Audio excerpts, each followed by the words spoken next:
Ja Morant. Mm-hmm. NBA got it right. They just said, hey, we'd rather not. Can you just knock it off? Just no, We're giving you just a warning. And what does your guy Ja do? And this is what I was talking about being off the map. Like he does it again. He does it and explain. So Ja Morant, you got to go back a couple of days ago to Rob's point. You and I talked about it, as did most people. He did got into it with the Warriors a couple nights back, and he and Buddy Hill Buddy Hill does a whole gun thing to him. Ja does it to them. He's going to the sideline. Looks like he's got a gun. Or like, I hate to sound like all the kids are doing it, but all the kids are doing it. And they're just like a little but they're not wearing NBA uniforms. Right. No, but I'm talking about even in the NBA. So Ja does it back. You and I talk about it. It's not the smartest thing knowing your history, but we'll see what the league does. Boom. Yesterday we come in, we talk about it. The league got it right. They say, hey, man, as you mentioned, don't do that. Look, it can be, quote, perceived in a negative light. And that was that. We thought, all right, good, man. Ja, you know what? They understood he wasn't trying to be demonstrative with it like that. They got over it. We both actually we give you credit for getting it right. What does he do? Last night, Rob, he went ahead and did it again. Oh, and then again. And then allegedly thrice. But the allegedly is because it didn't air on the broadcast. But if you were in the arena, people saw it. So the league goes ahead and they fine him $75,000 for it. And rightfully so. We talked about it before. You can do anything you want when you're not wearing a team's uniform and they're paying you millions of dollars. There's standards, there's rules, there's a CBA, there's a morals clause. Do you know what I mean? Like it goes with it. You know this, being in television or radio. Yeah. Certain things you can't do. It doesn't even on seriously. Even on your social page and stuff. Even on your off time, your own thoughts or whatever, you represent a company, an organization, and I think Ja's a lost cause. I'm starting to believe that. Why would you do that considering all he's been through? And they didn't do anything. They gave him a warning, and was there a quote saying, I don't care? Did you see that, Bo?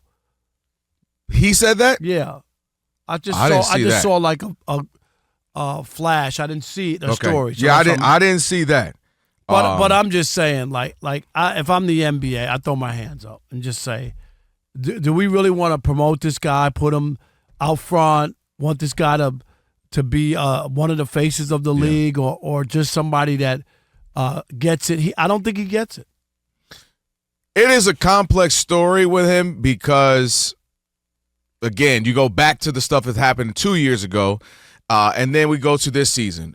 And I think what we're dealing with here is Ja not understanding the difference between self-inflicted trouble versus out to get you trouble, meaning like people are just out against me. I don't know how somebody gives you a warning and says, that's what I'm saying.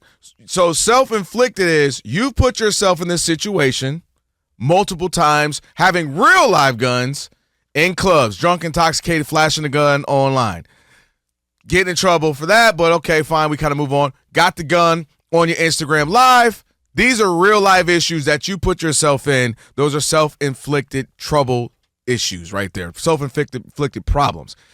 And what it seems like, because after the other day, when we go, okay, the league got it right, Ja Morant actually put up a story on his Instagram, and he said, quote, some people will only love you if you fit in their box. Don't be afraid to disappoint. And again, I get the feeling Ja Morant feels like the league is out to get him. People are out to get him. Media is out to get him. When in fact, I don't think that's the case at all. I think the media would love for you to be one of those guys because you were personable. You danced, you smiled, your electric style of play. I think the NBA wanted you to be one of the faces because you got a great smile, you're electric, your electric style of play, you're fun. And I think they looked at you as, yes, we got a new crop of young guys we can promote. I don't think the league was out to get you. I don't think the media is out to get you. I don't think people are trying to portray you as a villain. Now, did people probably go too far questioning your character? Yes. Did people probably go too far trying to, break down and have thesis on who you are and trying to be gangster? Maybe so, and I can see how that would be offensive. But the league gave you another chance, a little slap on the wrist, and you did it not once but twice and allegedly thrice. in a game the very next day. Right, you just did it in their face. You and told that's them. it's just not smart. And I know he was doing it to his own sideline. It doesn't matter. They told him not to do it. It doesn't matter who he's doing it to. They already warned you. They did. They gave you a warning. Don't do this. And he turned and he did it. And he did it anyway. And the amount of times matter to me because we are creatures of habit, Rob. No. Once somebody brings it to your attention, I hear you. He's an adult. Come on, man. Here's the only reason why I say that. You're being way too lenient. No, like here's the only reason why I say that, though. Right now we're watching baseball, right? Literally, those guys are guys of routine. You know this, maybe more than any other sport. So if a guy comes up, hits his shoes with his bat, and then he does like some little motion that they say, hey, you can't do. He's done it hundreds of thousands of times. That's his thing. So I'm even saying maybe Ja hits it and looks at his teammates and does it because he thinks, I'm not doing it. I'm not doing it to the opposing team. I think you're being lenient. No, hear me. Hear me where I'm going with this. No, because they didn't say to anybody, don't do it is what they said. Right, but I'm saying if he's only thinking don't mean in a taunting, demonstrative way, like I'm just doing it to my teammates. Yeah, it's our little celebration. Then you could say, all right, maybe the first time because he thought, I'm just doing it to me. There's no way someone on the team doesn't go, hey, man, assistant coach, hey, Ja, you just got in trouble. Let's chill. No way, coach. No way somebody doesn't tell him, hey, man, even to us in a fun, cool with your teammates way, don't do that either. If I'm Memphis ownership and management, I got to question myself. Do I really want to go forward with Ja Morant? You have to. I'm dead serious. He's having a great year when he's been healthy. But I'm dead serious. But it's a real conversation. Like maybe he's just not for Memphis or this organization, or he needs a clean start up somewhere else. What would you do if you were in the front office or an owner? Is it time to move Ja Morant, or is it time to just say, we just got to move the guy and get the best we can, or do something else? Because something's not connecting here. Like he went through the suspension, came back. When he plays, he's fine. Yeah. And then to have this, he's been balling too. Just hit a game winner. And then to come back and do the same exact thing when they tell you not to do it, it's disheartening. I don't know he's been suspended. He's gone through all this stuff, and the more you do it, the more you soil your name and reputation. It's who wants you to sponsor anything or be their spokesman. Well, you keep getting it, and it's easier things to eliminate, right? They're not asking them, hey, don't cut your dreads. Where it's like, oh, hold on, like that's a personal. They're saying just don't do the gun. Now, here's where it is interesting. If I'm going to play devil's advocate, the NBA now is going to have to do something that because he's a star. Multiple guys have done this around the league all season, all last season. It's the cool thing to do, but because they don't have star names like him, we don't necessarily see it, and it doesn't get put out there, and they don't have the track record as him. Now, the NBA, what they're going to have to do, Rob, which is going to suck, but they're going to have to almost remember how because of Allen Iverson and all the perceived hip-hop style of dressing and they'd gone too far with the jewelry and the jerseys and the oversized clothes and all do-rags at the press conferences, I think they're going to have to come back and make a stark, hard stance on this.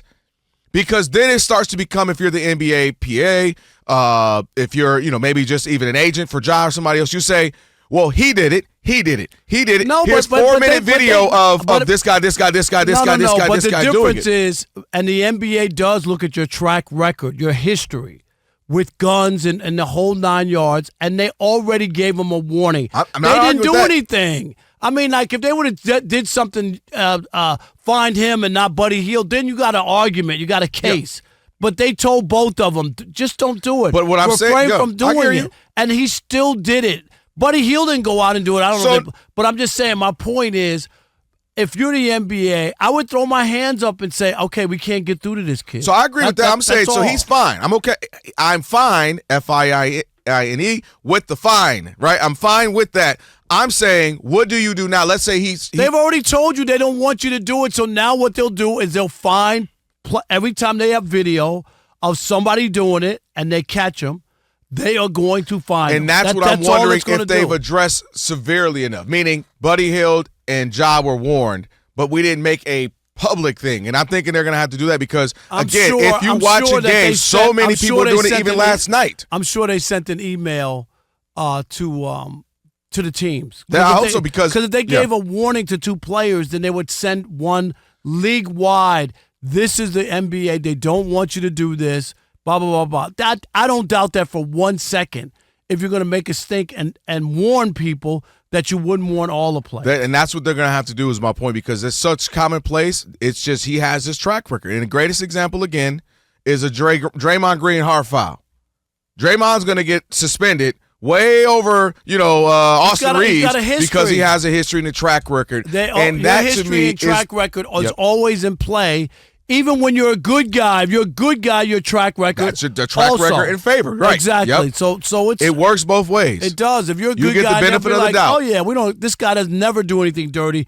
We're going to assume that it was a mistake and it wasn't dirty because he's never done anything dirty. Draymond kicking people, stepping on people. What's new? This is what he does. We have video evidence for years and years and years. Exactly. I just think it's disappointing, man. Ja had an opportunity to put it behind him because they were like, you know what? He's been doing well. One little thing. We're going to forgive you. Don't do it again. Move on. To do it 3 times in their face the very next day, Rob, not a month later, a week later, next start of next season. A week later, that's what we call it? That's playing in people's faces. It is. 877-99 on Fox. 877-996-6369. If you were ownership management of the Memphis Grizzlies, what are you doing with Ja Morant? Just riding it out. He's too talented. You got to live with it. Or are you ready to? Or are you ready to move on? And maybe it's time that he needs a new place and a fresh start somewhere else.